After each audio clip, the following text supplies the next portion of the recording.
What's up, guys? It's your boy, Barca Boy 103, and welcome to episode 9 of the Blaugrana and Parisien, where today we're going to be discussing all the news, games around Barcelona, and of course, Paris Saint-Germain as well. And I have my boy with me here, PSG Int. You want to say what's up? Welcome. Thanks for having me on as usual. Of course. So today we're going to be discussing the big week coming up for both teams in the Champions League, along with the previous weekend games. Since we talked about it on your channel last week, we should probably recap it this week. And we can start off, I guess, with your game against Toulouse. I didn't watch the game. I only saw the highlights. It looked pretty comfortable. I know you're a 1-0 up for like the majority of the game. And then you got the 2 goals at the end. But how did the game go overall for PSG, you think? No, I mean, Toulouse sat back the entire game. They didn't want to take in risks. Even after, as you said, we scored that first goal, I believe, right before halftime, they still continued to sit back. Then in the 70th minute, they brought on substitutes trying to win the game, opened up, and then we scored immediately. No, it was a comfortable game in terms of we had the ball and they didn't really create anything.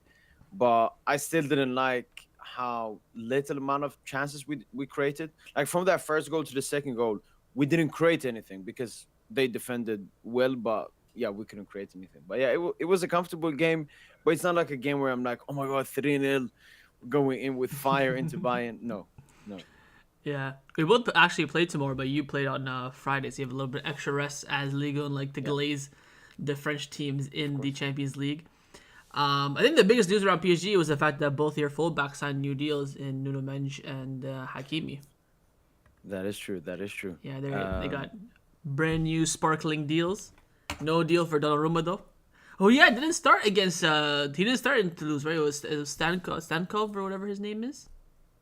Yeah. But it was like Donna picked up a small knock during international break, so maybe that's the excuse. But I mean, according to predicted lineups, they're saying Donna will start, but maybe Safonov starts tomorrow, knowing how much Bayern will press us. I need Donnarumma to start, but I gotta see that Ter Stegen-esque performance in the Champions League from him. That's what I need to see. I guess for Barcelona, it was a bit different this past weekend. We were up 2-0. Not cruising, but surviving.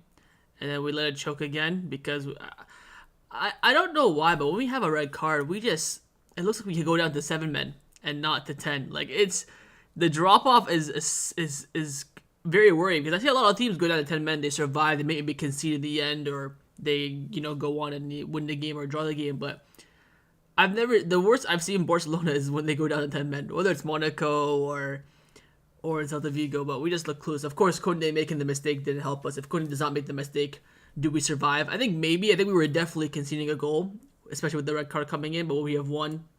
I don't know.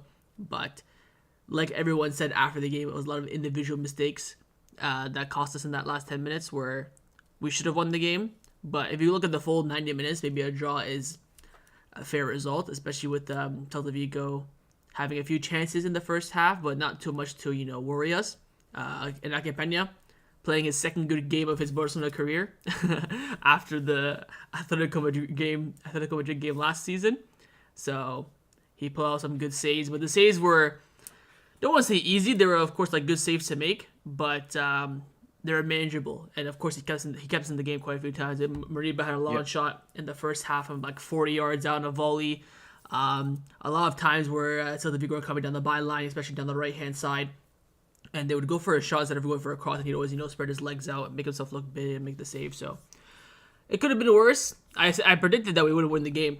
Just again, the situation, the stadium, and you see Iago Aspas, 37-year-old, crying on the pitch the whole entire game. Like, it was just this. I don't know why this man hates Barcelona. I don't know why. We never did anything to him, but he just turns up against us. Like, you don't see him screaming and stuff like this against any other team. Now, take away that any other team when Celta Vigo, 2 years ago when they were battling relegation, trying to survive in big games for them at that level. Never seen him once like that. But against Barcelona, and the tackle where he dove, he starts crying like a little baby. But what can you do? How do you see the Celta game from the outside? I mean, I didn't watch the game. I saw that Koundé mistake. Oh my, bruh. Hey, you wanna take him for 100 million? You can have him. We can negotiate. No, but I just want to know, what was he trying to do? So he was not I think he trying was to clear it. He wasn't trying to pass it. He was just no. So I think he held the ball, and instead of kicking it out straight away, he turned back to Inaki Peña.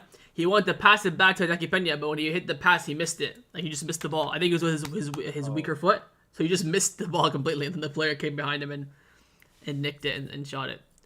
You know what? At least shout out to Koundé. He came after the game, said, you know what, we lost today. It was my mistake, my fault. I hold responsibility. We walked away here with 2 less points, because of me. So I respect the honesty, but again, I'd rather have the 2 extra points than the honesty. But how was your reaction to it? Was it like, Kunde? no, so when he did it, I tweeted and I said in the live stream, we're gonna draw this game 100%, and then. Because Koundé could not have made that mistake at a worse time, because Casado got sent off like 3 seconds before that. Like, right when Casado got sent off, they threw it in. They messed up the throw in. I think it was Frankie who gave it to Koundé, and then the mistake happened. So I wish that mistake was later on. Maybe that way we would have survived, but it was just at the worst time possible. Casado's yellow cards, they were both valid. The player would have been through on goal. He pulled him back. He took the risk. No real complaints there. I think the Koundé one, of course, was way more decisive in the end. And with Madrid winning their game, how are you feeling now in the La Liga title race? I'm still calm. They have big games coming up around Madrid. No Vinicius Jr. now for them in these big games. They have, because Real Madrid, since they won the Champions League last year, they, I think, play like every 3 days from now until like February. And their squad's already thin because of injuries they already have. No Rodrigo, no Vasquez, no Militao, no Carvajal, and now no Vinicius for a month. They will drop points. If they win all their games from now to the end of the year, fair play to them. But I don't think that's the case. So I'm still pretty calm. They didn't look great against Leganes when they played. They scored, from a mistake, Valverde free kick, and then a header from Bellingham. Nothing outrageous. Of course, they got the job done. Credit to them. But they are facing a newly promoted side, one of the worst teams in the league. So a team that no one thought would get promoted last season either. They were like nowhere near favorites, like not even top 3. Oh. So they, I'm not worried. I'm not worried, especially when you have the 4-point lead. I know they have 1 game in hand, but again, just seeing 4 points in the league table will give Barcelona more of an edge. We have an okay run. We talked about this in another podcast and the other shows. We have an okay run from now until the end of the year. I think Madrid is either as difficult or more difficult. So I'm still all right. I'm still all right. Yeah. You said about the Vini injury. Mbappe, I told you, this is what he's I tweeted as well. Mbappe about to rise now. He's gonna start the long way. The only reason why I don't think this is gonna be the case is because their front line is cooked, man. No Rodrigo, no Vinicius. They don't have Joselu from last season, who I think would really become good for them now if they had him. What's their front three gonna be? You're gonna put Brahim Diaz on the wing and then Bellingham as a striker? I have no idea what Ancelotti's gonna do, but this is Mbappe's time now. So no. Look. What I see is no goal scorer apart from Kylian Mbappe, which means the team has to be built around creating chance for Mbappe, and that's exactly what he wants. Mm-hmm. He's but good. He's definitely if Mbappe cook. doesn't cook now, khalas, he's cooked. He's finished. Hopefully, he won't cook against Liverpool, but in the league games, we'll see. But yeah, this is gonna be. It's Mbappe's time to rise. I think he will rise to the occasion now, especially with not just Vinicius, but other big players out as well. With the fact that there's no Rodrigo as well, I think that's also going to be a big plus for Mbappe himself. So we'll see if he performs. The team's going to be relying on him, passing him the ball. But it's a big moment for Barcelona as well. They have, like I mentioned, they have San Mamés away.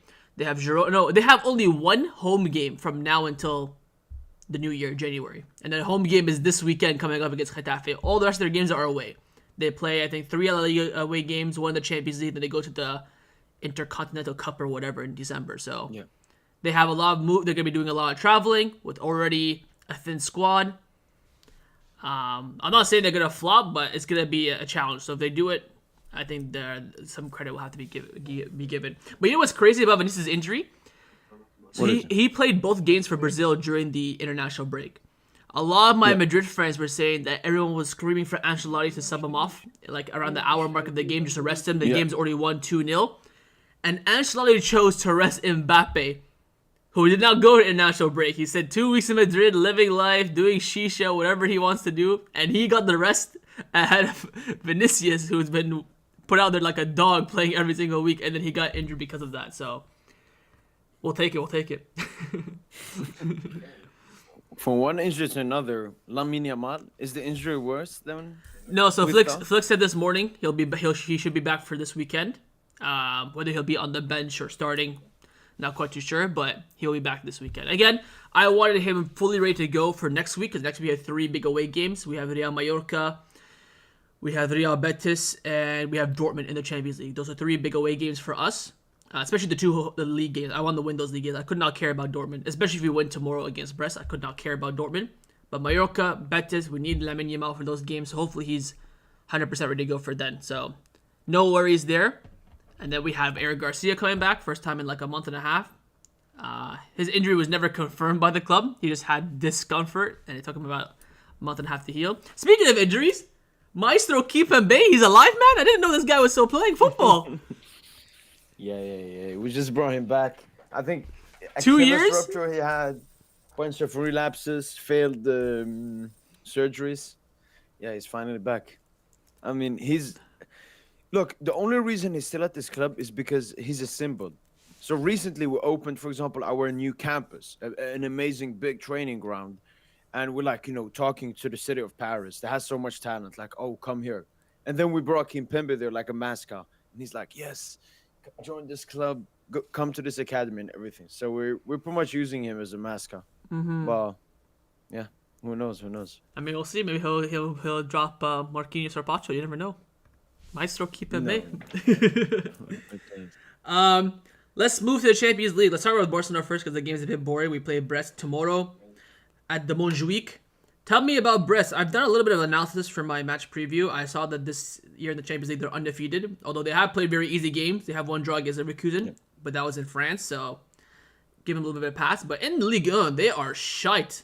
I think it's like 4 wins, 1 draw, and 7 losses. I think you played them this season. I think you played them at home already. Yeah. Like 3-1 or something like that. Yeah. But tell me about Brest. Are they a good team? Are they like kind of like the Girona from last season? Who are their best players? And what's like to watch out for them? What's the thing to watch out for the most for them? Yeah, no, Brest are a good team. Like last season, we played them 3 times because we played them once in the cup. We didn't manage to keep a clean sheet against them a single time. Neither did we this season. So offensively, I would say that's their strength. They have Roman Del Castillo, who I believe was the top dribbler in Liga and last season, and he's very good. Like he's very good in dribbling, very good in playmaking. I wouldn't say the best in shooting. Let me try to think of their team. I know their They strikers. have Camara, I think, in the midfield. Who they have striker? Is it Ajork? I think his name is Sima. He's Oh, and Sima, yeah. No. So they lost. They had a good striker last season. They lost him. I think his contract ran out. Mounier. Okay. They have Kenny Lala. They have He used to be decent in FIFA. Kenny Lala. He doesn't play for They them. have Liz Melou. I think he was the one that scored versus Leverkusen. Mm-hmm. He's like a veteran Liga midfielder. Has played for Nice before, I think. Bizot, their goalkeeper, is decent. But they also lost their best centre-back, Brassier. I mean, they're a good team. They will play offensive football. They'll be open. The thing is, though, from what I've seen from Brest and other Ligue 1 teams this season, is that they are very adaptable. So I could see them sitting against you guys and not being that open. And just parking the Because bus? that would be the best to get the result. No, maybe more of a mid-block. Wait, that's only... When they played us this season, at the back, they press us high. But in the league, I think they're more okay to lose than when they play in the UCL. But they're 12th in the league now. Like, they're not even, like, top half. I just don't think they have them. Like, this season, it's their UCL season. Because it's their first ever. Yeah, first so... ever time in the UCL, yeah. Interesting. No, they'll put their lives on the line for you guys. I'm not too worried because this team, for which is a good thing, I think, in my opinion, they just get up extra more for the Champions League. I don't know why, but I guess from what happened last season against you. But they're up for it more. It's at home as well. It's our first home game in like forever. I think our last home game was Espanyol at home, which was like a weekend before the international break. So it's been a minute. And I feel quite confident, especially with it being back-to-back home games, this game and next weekend. And after we haven't won in our last 2 games, a loss and a draw, it's, I think, time to bounce back. I just want to address this comment very quickly. Someone here said being happy for the team's injury is an evil thing. When did I say I was happy? I was just analyzing the injury, and then we both agreed that Mbappe now will most likely step up as the main star, main left winger. So I don't know what you're chatting about, but yeah, make sure you listen next time beforehand. Someone also said about why don't you care about Dortmund? Because again, if we win this game against Brest, top 8, it doesn't matter where you finish, because the main thing is you're gonna get the home advantage in the knockout round, and you also don't have to play round 32. So no matter where you finish in the top 8, it's absolutely irrelevant. If we win against Brest, we're in a very, very comfortable position. Then we only need, I think, one win from Dortmund, Benfica, and Atlanta, which I hope we'll get. And with the league now being so close, since the other guy mentioned it, I'd much rather win Mallorca and Betis away than win Dortmund away. Of course, I want to win all 3. I think that's a bit unrealistic, especially with all the traveling in the space of like 6 days. But if you ask me if I could win 2 of those 3, what 2 would it be? It will 100% be Mallorca and Betis, in my opinion. What were you going to say? No, to the guy that said the thing about Vinicius, I would say that we're happy about the situation that has come with the injury, not the Vinicius being injured. I'm happy about the situation at Madrid. All the reports talking about Mbappe set to play as left winger versus Liverpool, and then another report said that even if Vinny was fit, Ancelotti was planning to play Mbappe left wing, because Mbappe played left wing versus Leganes. Yes. Out of position, playing Mbappe where he wants. We will be there, man. This downfall, I'm loving it, man. I'm loving it. Oh yeah, we gotta do a hate watch tomorrow, man. Hook me up with the hate watch. Are you doing a stream tomorrow? Yes. Yes, we gotta do it, because Anfield as well. We'll see if Mboobies turn up or not. But I think the biggest game this week in the Champions League is at the Allianz Arena. It's yes. PSG versus Bayern Munich. This is where, ladies and gentlemen, PSG get grouped with a loss. A loss here, and they're cooked. Remember, I've been talking about a lot in the shows over the past few weeks. I'm like, oh, Man City, you might not be able to beat them, but they're looking crap right now. So maybe at the park you can do some. You're playing them at the park, right? Yeah. Yes, maybe at the park you can do some damage, but I still think, like, if you lose this game, I think you're grouped. But how are you feeling? I've seen a lot of videos from you, combined 11s, your thoughts, all this stuff. Let me know how you're feeling. It's the most nervous I've been for a UCL game. Don't say this is the final. No, not final. Maybe us? Maybe when we... No, I would say second leg versus Bayern, when they knocked us out. Because they beat us for 1-0 at home at the park. And going into that game, post-COVID or pre-COVID? The one where... No, this is after World Cup. Pessi stinker, Mbappe stinker, Neymar injured. Yeah. So this is the most nervous I've felt since then. Crazy. So that's why I didn't put out like how we're gonna destroy Bayern. I'm not having that feeling. I don't have that confidence. Man, I don't know what to feel. I'm so pissed the game's at the same time as tomorrow, because I really want to watch that. I'm so pissed. I wish it was like on Thursday or something, just so I could get it. Or it was tomorrow. But from the you can always lose 5 minutes. That's where most people tune in as well. I mean, what's the point? By then you've already won, loss, I feel like. But from the outside looking in, it's a big game for Bayern Munich as well, because not only are they looking okay this season, but they haven't done very well against the big teams. They drew to Bayern Leverkusen, they lost to us, so there's a point to prove there for the team. They also need points as well. They're like in the bottom half of that 8-32 group, because we beat them and they lost to Aston Villa as well, so they need the points. Yep. It's their home court, it's their home field, so both teams really need the win, and that's why I feel like I'd give Bayern Munich the edge. I still feel like it could be a draw if PSG really defend well, maybe nick a goal. Like you say a lot, the only way that PSG can score in the Champions League is like free kick or penalty or some something jammy. So that could be the case as well. But I don't know, man. I feel like Bayern Munich are just up for it. Kane is pulling Ronaldo, man. He's scoring hat-tricks with like 3 penalties. It's crazy. So and the thing is, if we lose, you're cooked.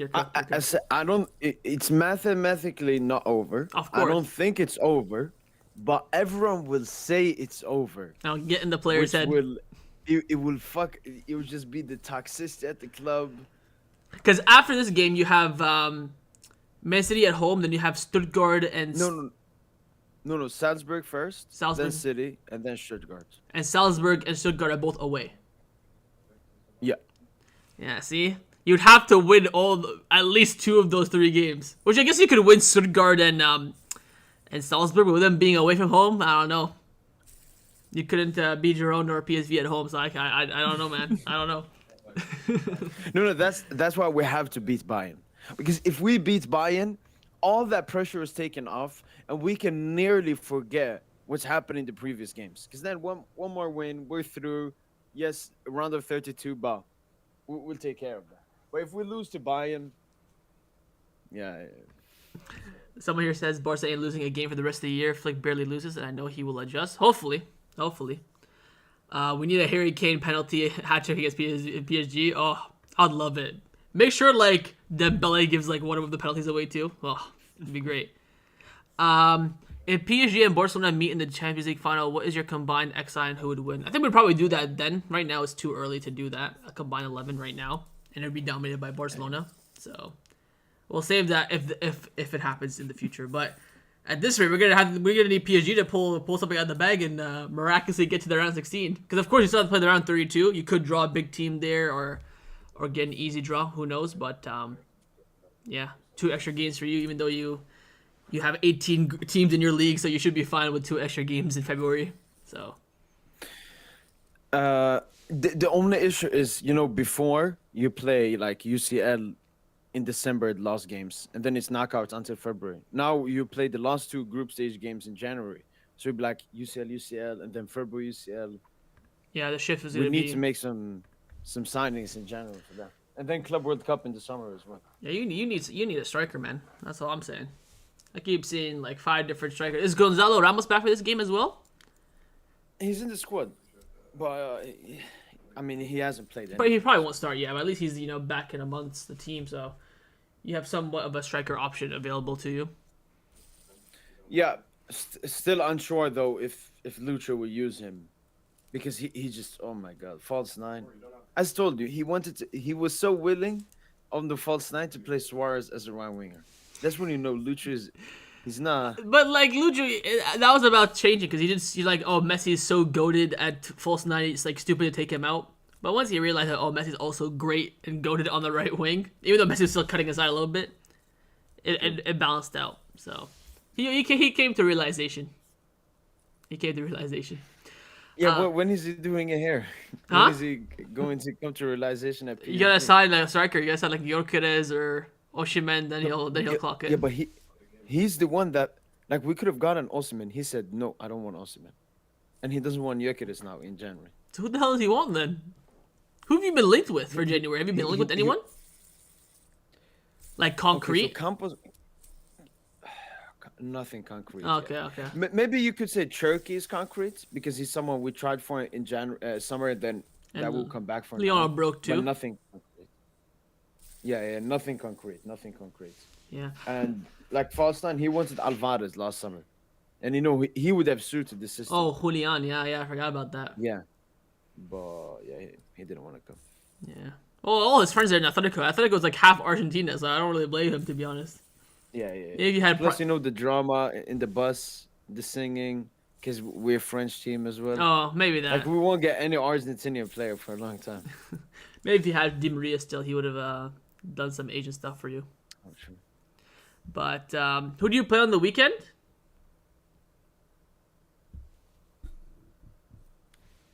Nantes, I think. Oh yes, I'm not no, it's right. I have it in the It thumbnail. is? Okay. I mean, is there a point even like discussing Liga at this point? I think you're 10 points clear now, right? Or like 9 points clear? No, I think Monaco won, right? They beat Brest 3-2. Yes. Yeah, we're 6 points clear. Look, I've always known we were gonna win League again. Everyone knew The that. thing is, that game, if we lose against Bayern, I don't care about that game. If we win against Bayern, that's like a continuation of the party. Yeah. So, no, but yeah, there's nothing to say about it. I don't. It's at home as well. Yeah. And under Lucho, we've only lost 2 games in the league in like 50 games. Were they both away? No, we're actually unbeaten under him away. We've actually broken the Liga record for like best away unbeaten streak. Do you know what La Liga's unbeaten streak? Away unbeaten streak. Because I've been trying to find it. I want to see if we've broken it. I think the biggest streak ever is Barcelona with 43 games. So I'm guessing half of those would be away. So maybe 20. But sometimes you have like an unbeaten, but you lose at home, so it doesn't count as an unbeaten streak. Only an away unbeaten. Yeah. I don't know. Nothing really rings a bell. I knew that Barcelona. Well, you asked the worst team, man. We're fucking shit away from home. It would have to be like back like in the Pep days, maybe, or maybe Luis Enrique a little bit. But since like 2016, we've been shit away from home. Okay. Yeah, we get cooked in the San Mamés like at least once a season. Wait, which one is La Mamas? Huh? San Mamés is Athletic Club. Okay. That is the stadium I fear the most, man. That stadium gives me nightmares. Bernabeu is just like another training ground. You know, I saw a TikTok of 3 Barcelona legends and 3 Real Madrid legends like doing like some promos, and they asked them, "Oh, what's like your favorite win?" So the three Barca players was Ronaldinho, Piqué, and Titi, and the 3 Madrid players were Roberto Carlos, Casillas, and Figo. So, you know, Figo played for both teams, and they asked like all the what's your best memory against the other team. Titi and Piqué said 6-2 at the Bernabeu, which, you know, beautiful. Dino said 3-0 when he cooked at the Bernabeu and they gave him the standing ovation. Roberto Carlos said he can't think of one. Luis Figo said that, I can't think of one either because he kind of played for both teams and whatever. Casillas, who remember, played for Madrid for how long? Like 20 years? Said that his best and favorite memory against Barcelona was when they beat us in the Copa del Rey 1-0. Ronaldo scored that goal when we were going for the treble. Yeah. That's his favorite moment. And then Piqué roasted him, saying, "Wow, your favorite moment was the Copa del Rey? Nice. You're going to go do a parade now?" And he started making fun of him. Hilarious. Man, Piqué. Piqué's just goated. No, that's what I love with Piqué. He just says exactly how he wants. Especially with that Kings League he has. Mm-hmm. Someone asked me, I remember a few months ago, they're like, "Oh, who's your favorite Barcelona player of all time?" I think Messi's a boring answer, so I always go something different. And I always say Piqué because watching Piqué going up is like watching a fan on the pitch. And I think it's a very rare to see that in teams, especially in the modern era nowadays, when players just go to the best team to earn the most money. So it's hard to see a player who actually like would, die and, bleed for your club. Like, I would say Marquinhos is like that now, but, he didn't even start from PSG, right? He was at Brazil, then Rome, then he kind of earned that love with PSG. Same with Jamie Carragher. He was like a big Everton fan growing up, and then he grew the love for Liverpool because he played for them. It's very hard to find someone who started from there and then reached the top. Even in today, maybe you could say Carvajal for Real Madrid, but then he went on loan to Leverkusen. But Piqué went on loan to Real Zaragoza. So, huh? Kimpembe? Kimpembe? I mean, he's been out for 2 years. So I don't know. Do you classify that? Yeah, because he's still been with the players and he still goes to matches with crushes and everything. He has to be part of us. Okay, I'll go that side.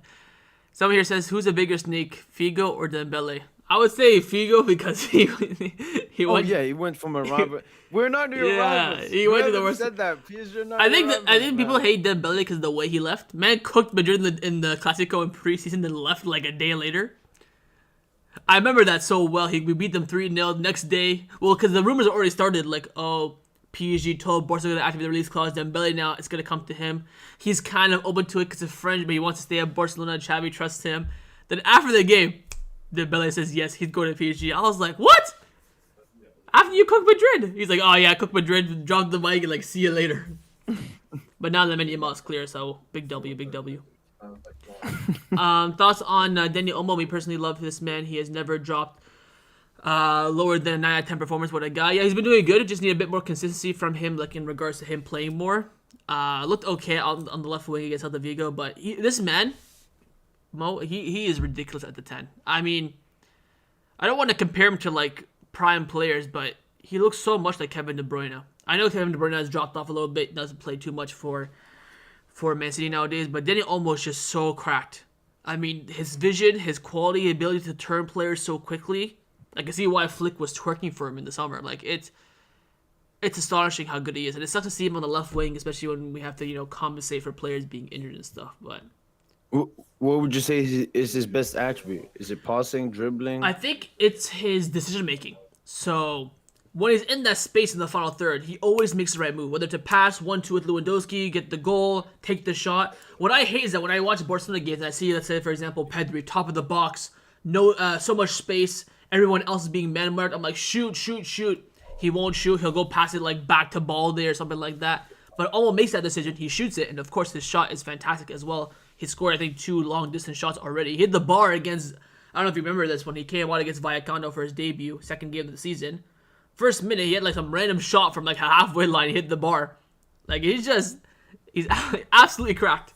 But yeah, I think his best attribute is his decision making, which we lacked a lot, especially in that attacking midfield position over the past few years. Because we relied a lot on Pedri, and I don't know if you since you follow Barcelona Twitter, you probably see it like, oh, Xavi's asking Pedri to score more goals. Oh, Koeman's telling Pedri to get more advanced. Like we've been hearing that for so many times. At the end of the day, he's not an attacking midfielder, but since he's the most advanced midfielder in a 4-3-3, the expectation is for him to at least get a couple goals and assists. Yeah, But he's yeah. still improving on that. But I think just give the reign to Dani Olmo. I think that's the best thing. Oh, somebody here mentioned Zaire Emery as being kind of like your PK, like player from the club. Yeah, he could definitely be one in a, He's gotta be in good 10, though. 15 years. No. Warren, I said I'm happy with him. He also scored in the recent game and was disallowed. He's steadily coming back to form, so I can compare him with Gavi and Casado. Yeah, for sure. I'm just saying that for him to get the PK level, he has to play there for like 10 years and then win Oh, yeah. stuff and stuff like that. Long way, long way. Barca boy, do you think Flick's system is getting found out? Does he need to change stuff? Teams are breaking that high line. This is such a false narrative, and I love that even Inigo Martinez discussed it today. He was asked in the press conference today, "Oh, you think teams are finding you out and stuff like that because you're conceding more goals?" He said that no, because look, when you face the team, we analyze them, they analyze us. But if you look at all the goals we conceded this season, they've all been down to individual errors where we could have made the right choice and it didn't end up coming to fruition. Like what Casado said after the game, saying like, "Look, I took the red card. India was the wrong decision. I'm sorry, but you have only a split second in the game to make the decision." I don't think the highlight is being found out. It's again higher risk, high reward. So Flick knows, okay, we might concede a goal in the game, but we're going to at least score 3 with this kind of system. And again, it comes down to everyone being structurally in place, everyone following the leader of the back line, and it being executed. I don't think we're being found out. I think Pep's been playing the same way at Man City since like 2018. His high press, high intensity game. No more tiki taka. Everyone's seen him play for the past 6 years, and it's still dominate. Still stay the same. To like I've said to you I think 2 shows ago, to beat the high line, you have to have an absolutely unreal and accurate press. Once you press Barcelona in those dangerous areas, you force us to make those decisions, and you force us to make the right decision in the 50-50. And that's how Bayern Munich absolutely cooked us for that 20 minutes in that Champions League game. So I think it's a bit of a false narrative, but yeah, I think just again it really comes down to individual mistakes. Your thoughts on our former players playing well against us, like in the Celta Vigo game? Do you see Victor Roque scoring against us? I feel like every club has this. I don't know if PSG can think of anyone who used to play for PSG, and then when he comes against PSG, just absolutely cooks. Barcelona's a big club. It's a big institution, so it always happens. So I'm used to it. So Victor Roque will probably score. He'll probably kiss the Betis badge and probably hump it on the pitch. I would not be surprised whatsoever. But as long as we get the 3 points, I really don't care. But did anyone ring? Who's someone that like absolutely cooks PSG all the time when you play them? When they play against you, I mean, it could be a former player. Does it have to be a former? Doesn't have to be a former player. So like a Iago Aspas? Yeah. That kind? Do you have an Iago Aspas? I would say Lacazette. Oh my god, I was Always thinking scored goals against Lacazette. us. I was thinking Lacazette. He's always coming with the goals. Maybe Golovin. He's been there for a while at Monaco. Okay, yeah. He You just cooks Karim you. Murphy. Who's Karim that? Murphy had a good run. He's the Nice striker. He's out for ACL now, but Nice, Ivory Coast. That's the thing. Like Liga clubs, they don't keep their players, so we don't have. I guess. We don't have this. I guess. Someone here asked. No one Is from Marseille. someone here asked is. Someone here asked, is Luis Enrique getting much criticism in France by the media compared to other former managers? Not from what I've seen. Obviously, when I read the press conferences, there are a lot of like critiqueful questions. How didn't this go well? Did this went wrong? But that has always been also PSG managers.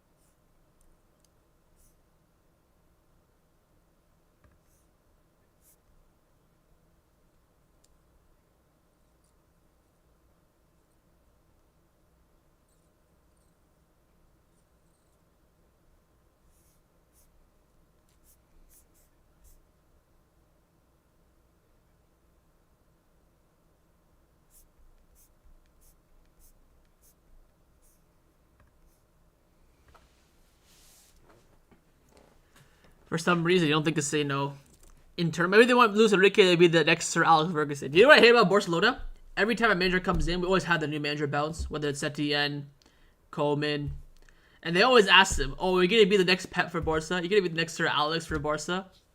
And I remember you saying that you've never had a manager that's been the coach for more than 3 years at PSG. And right now, Enrique is at 2.5. Oh yeah, 1.5. Right, last season was his first season. You think he'll break that 3-year mold? Maybe not at this rate.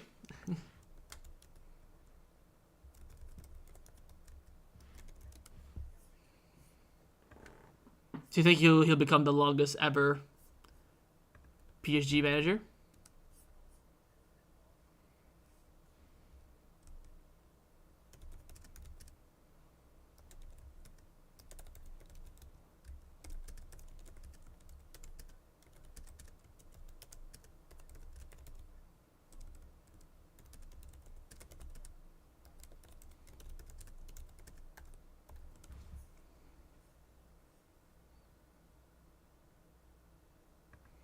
Okay, that's fair. That's fair. But I think it really comes down to him being successful or not. I think if he still dominates League One, it can definitely happen. Would you say so?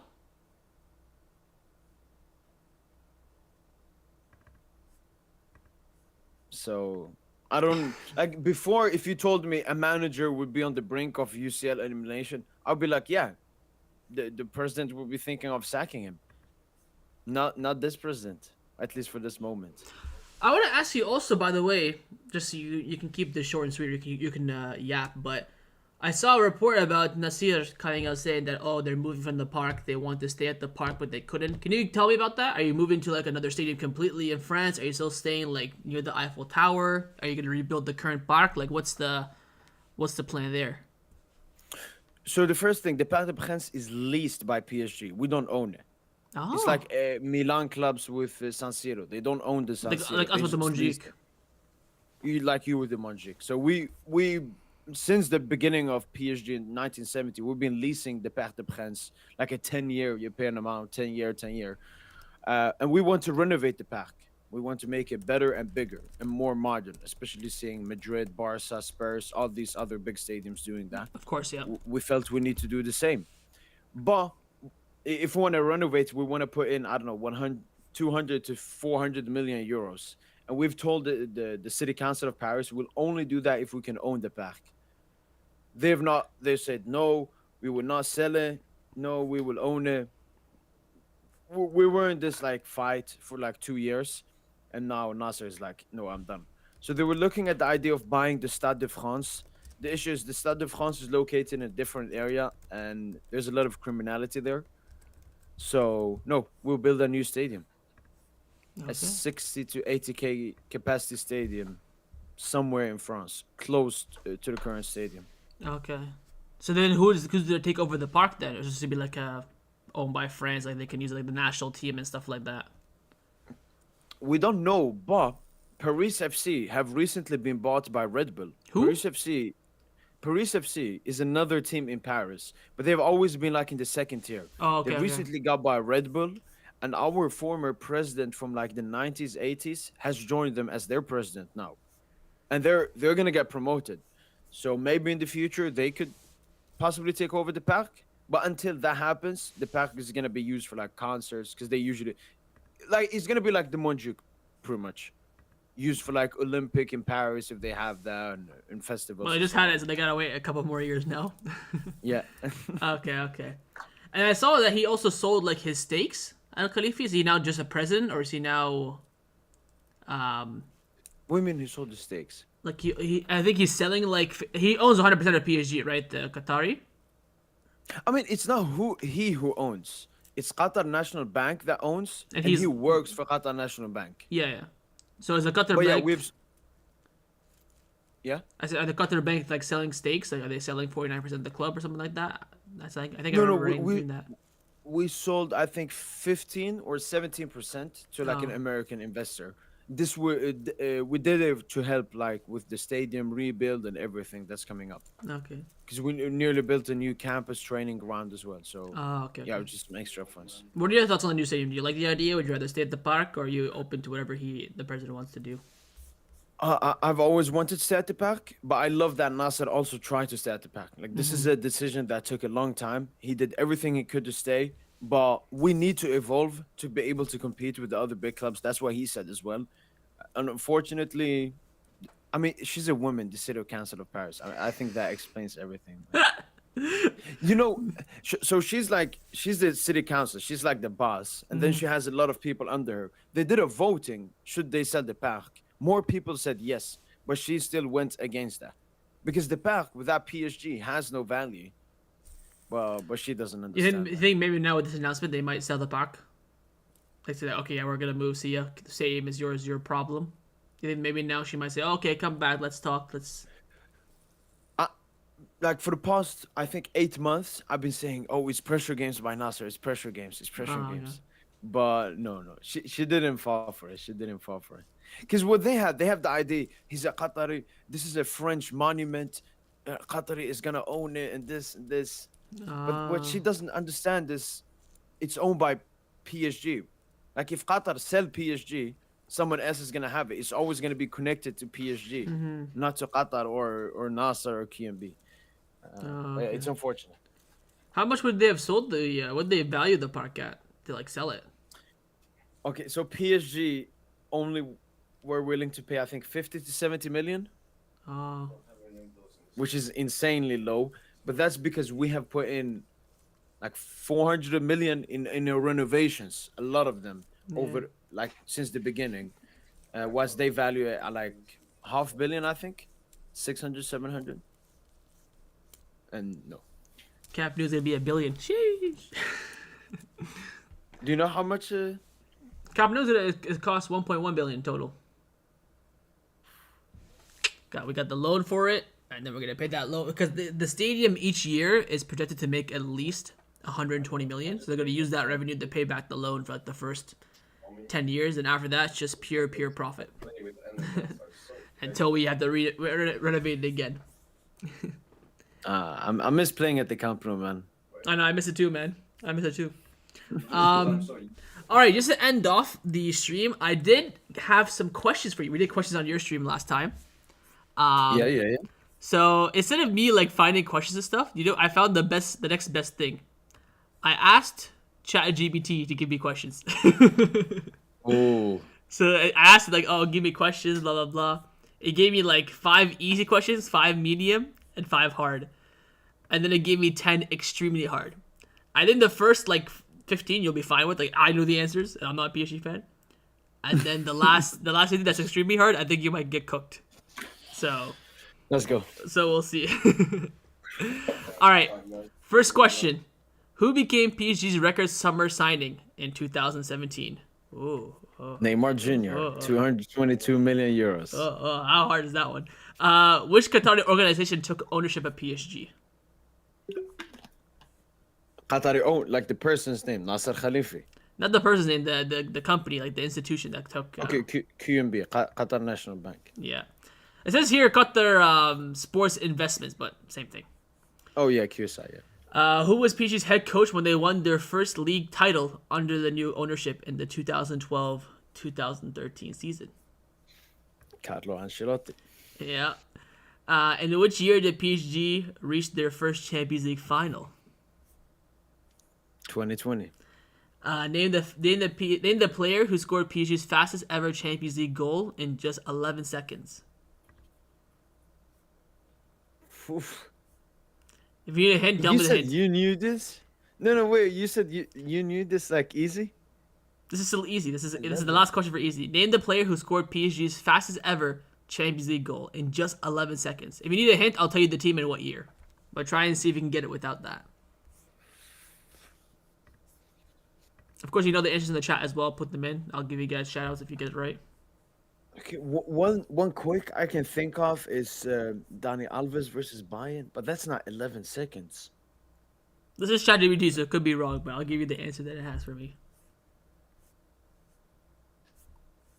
Should I give And you you the... knew this. So it has to be recent time. Should I give you the year, or you want the team, or you want both? Yeah, give me a year. It says 2019. 2019. So, I don't know if it's the 18-19 or 19-20 season. I don't know which one it is. I mean, it's probably group stage, so probably 1920. So we played Madrid, Galatasaray, Club Brugge. Is it Galatasaray? Club Brugge? Not Madrid. No, Di Maria. Was that 11 seconds? No, not Di Maria. It says the answer is Kylian Mbappe. He scored 11 seconds against Real Madrid in 2019. And someone here in the chat said it was Mbappe with a Messi assist. So someone in the chat knew it and you didn't. Unless everyone's wrong. 2019. Messi wasn't here then. Oh, yeah, right. Wait. Okay, well, the guy in the chat said Messi assist. No. Mbappe came on as a sub.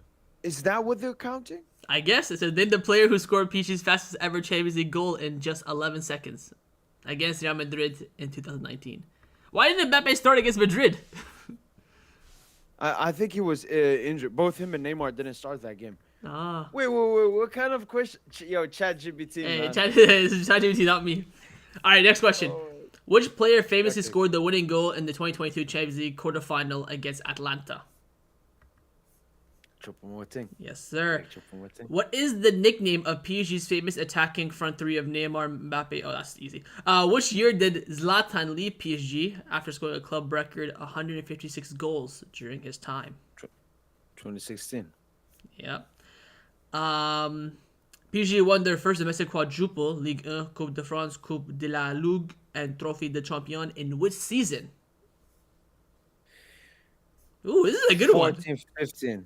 Yes, 14, sir. 15. Yes, sir. Good one. Against which team did PSG achieve their largest ever Ligue 1 victory under the Qatari ownership? It was an 8-0 win. If you want the year, I'll give you the year. But In the league. In the league. The 8-0.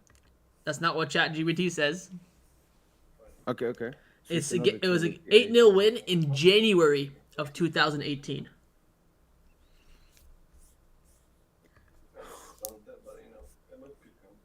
Eight 0 in the league. Because I remember the 3 game, then we'd be going up 9-0, but that was like in the cup.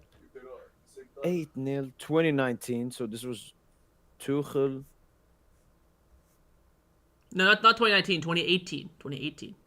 2018. In January. It gave you the ChatGPT gave you the month too. So 2018 January. That's this 17-18 season. Unai Emery. 8-0. It's not 3. It's not 12. Can I tell you the answer? It says here. Lorient? No, it says it's Dijon. Dijon. Does that ring a bell? Yeah, I just need to see a picture of it. Of the celebration? I'm the same thing. You guys see the celebration pictures? I remember the game. No, yeah. No, I know. You remember now? Okay. Oh, so I messed up. Okay. Okay. Next question. Which team eliminated PSG from the Champions League in the 2016-17 season? Wait. Before you go to that, what was the previous question? Against which team did PSG achieve their largest ever Ligue 1 victory under the Qatari ownership, an 8-0 win in January of 2018? Okay, look, I don't want to be that guy, but ChatGPT is lying. Lying? It's capped. It's now capped on 2 questions. What year did that? When did that game happen? So we beat 9-0 in the 15-16 season. Ibra scored 4 goals. Oh. Okay. Okay. Embarrassing, man. Embarrassing from ChatGPT. Okay, which team eliminated you in the Champions League in the 16-17 season? Wait, did you put that question in? Nope. FC Barcelona. La Rebotada! Next question. Who holds the record for the most assists in a single Ligue 1 season achieved while playing for PSG? Angel Di Maria. It is, yes. Name the PSG captain who lifted the Ligue 1 trophy for the 10th time in history, equaling Saint-Étienne's record in 2022. That should be very easy. How is this a hard question? Marquinhos. Yeah.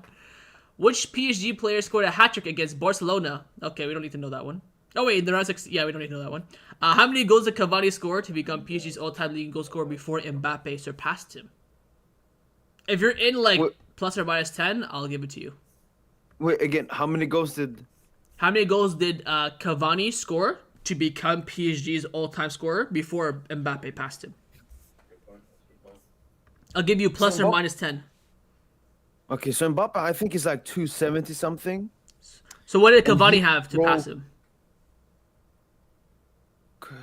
Yeah, so and Mbappe, he got the thingy season before, so minus 50. I'm looking at like 204. You're closer. I'll give you the point. It's 200. 200. Nice even 200. Okay, now we're in the extremely hard questions according to ChatGPT. You know what I asked ChatGPT to do? I said, give me questions about PSG to ask a PSG fan post 2011. So, I made it easy. I didn't say PSG history. Okay. PSG set a record for the most points in a Ligue 1 season. How many points did they achieve? And in which season? Okay, so it was the 15-16 season. Yes. How many It's points? It's between... I'm thinking 96 or 97. I'm going to go 96. Correct. Who scored PSG's first ever goal in the Champions League final? What? It says here the answer is Marquinhos, but I know it's wrong. So, did he score? Maybe it was offside or something? Semi-final? I don't know. Maybe semi? No. Did he score in the 1-0 loss, but it was offside or something? No. No, okay, ChatGPT sucks. What was the exact transfer fee that PSG paid for Mbappe? Like, is it with or without bonuses? I think it's just. I think this is the number that I knew, so I'm guessing it's just the base fee. Is it 180? Yeah. Okay. Next one. PSG's biggest Champions League victory post 2011 came against which team? So what's PSG's biggest win in the Champions League in the Qatari era? It should be 7-1 Celtic. That makes sense, but it gives me the answer of Anderlecht 5-0. I guess 5-0 is a sexier scoreline. I don't know. ChatGPT has an opinion of its own. Number 5. The last. We have 5 more. During PSG's 2019-20 season, how many clean sheets did Keylor Navas have? Oh, I think you retweeted a stat about this too that I saw. No, that was just from the, okay, you know what? I was just counting myself now. So he kept one against Madrid in the first game. Then we faced Galatasaray away. He kept one. Club Brugge away. He kept one. Club Brugge home. He kept one. Madrid away. He didn't keep one. Galatasaray at home. He didn't keep one. Dortmund away. He didn't keep one. Dortmund at home. He got one. Atalanta. He got one. Didn't play Leipzig. Okay, 6. Correct. Next question. Which one is this one? 6. What was the result of PSG's first match after QSI took over? This one I had no idea. Whoa, so I started following the second season of QSI. The first season, I have no clue. I'm going to say 2-0. It was a 1-1 draw against Laurent. Question 7. Which PSG player won the League One Player of the Year in 2019, breaking the streak of Neymar and Zlatan? That should be easy. No, and Bobs. And Boobies, yep. In the 2022-2023 season, so last season, PSG lost their first home league game in over 2 years. What was the score and what was the team? Wait, 22, 23. Yeah, so last season. No, season before. Oh, yes, season before. We lost at home. It was our first defeat. First league defeat in 2 years. At home. At home. So think of someone who cooked you at home.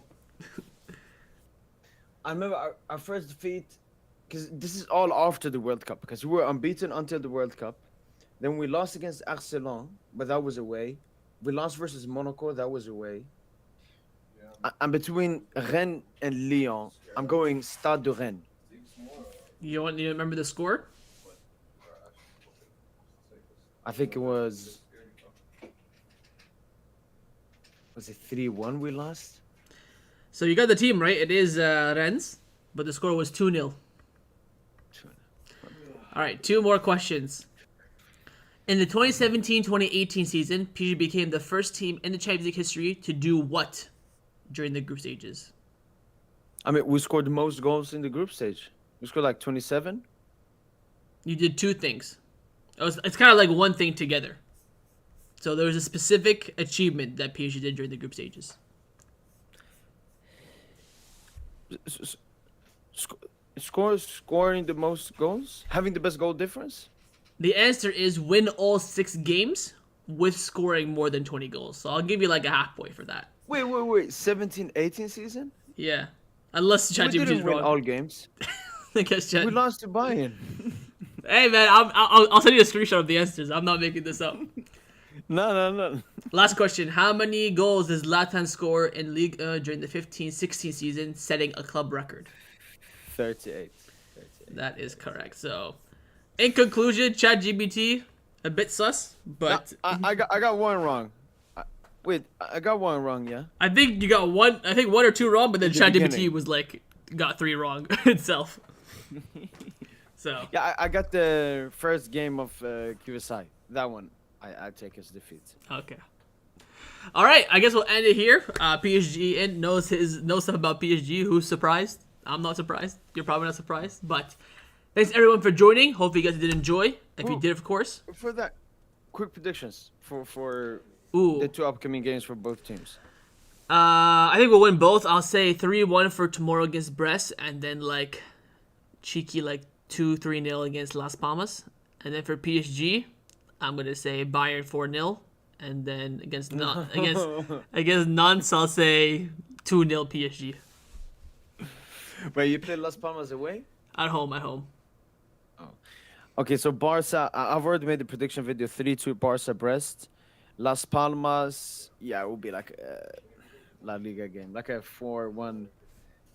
PSG Bayern, I think we'll win 2-1, barely. Nantes, I mean, it depends on the Bayern game. I think we'll win, so Nantes, like... It's kind of like what I said about Real Madrid. If we don't beat Bayern, I think we'll get cooked by Madrid. So it's kind of the same thing. Yeah. You said 2-1 PSG. Yeah, you're way too optimistic. Way too optimistic. Wait. I gotta go with a win, and 2-1 is like the easiest win to predict. I feel like you don't think PSG will win. You just pray and hope that they win. That's what I feel like. No. I actually can feel it. But You said the what I'm same gonna thing say- about Atletico. Don't think I forgot about that. Yo, Atletico has. Ah, you still lost. You still lost. Yeah, look, Bayern have a way higher chance of beating us than Atletico. For sure. Like, Atletico beating us, that was so fugazi. That was Fugazi, and I loved it. I give it them. That's the Atletico way of winning, I guess. Yeah, you're not wrong. All right, boys, we'll end it here. Hope you guys enjoyed. Drop a like, subscribe down below. We'll see you guys next week on PSGN's channel. Yes, sir.